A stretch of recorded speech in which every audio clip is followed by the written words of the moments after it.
ये बीपी हल्की बैठे, काले बाल वाले भाग्य साहब, ये सफेद बाल वाले बैठे हैं जिन्होंने बाबा साहब के झंडे को झुकने नहीं दिया। तुम्हारी हिम्मत, तुम्हारी मेहनत, तुम्हारा खून बदला, परिवर्तन क्या आया है साहब?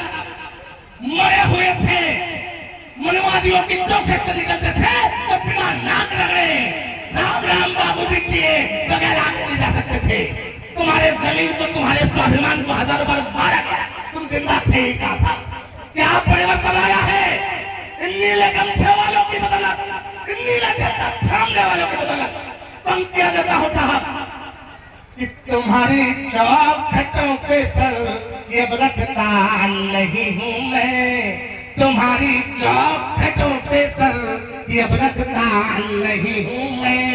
हजारों बार मारो किंतु अब मरता नहीं हूँ मैं।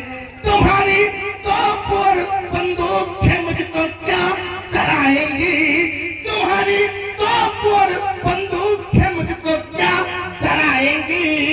तुम्हारे बाप के भी बाप से डरता नहीं हूँ मैं। हंगामा क्यों बढ़ता है साहब?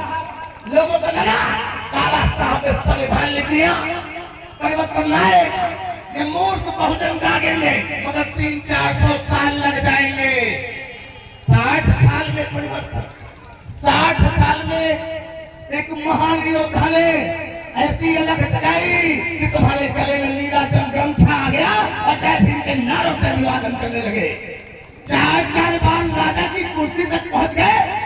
वो सोचते थे जिनकी औकात तलवे के चप्पल के तलवे के नीचे नहीं सोचते थे, वो राजा बनने लगे साहब। हंगामा इसलिए है, बताता हूँ हंगामा क्यों है साहब, कि दिल का दर्द आंखों से निकल बैठा तो हंगामा, कि दिल का दर्द आंखों से निकल बैठा तो हंगामा।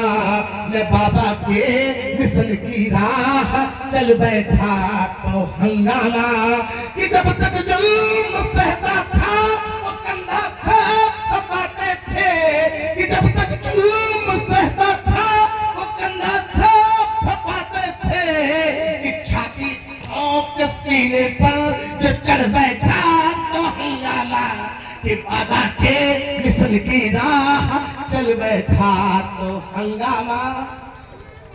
ससुराल में था साहब, सत्यता है, कल पत्नी का जन्मदिन था, ससुराल जाना पड़ा। सुबह जब तैयार होके भागने लगा तो ससुर जी ने कहा कहाँ जा रहे हो? मैंने कहा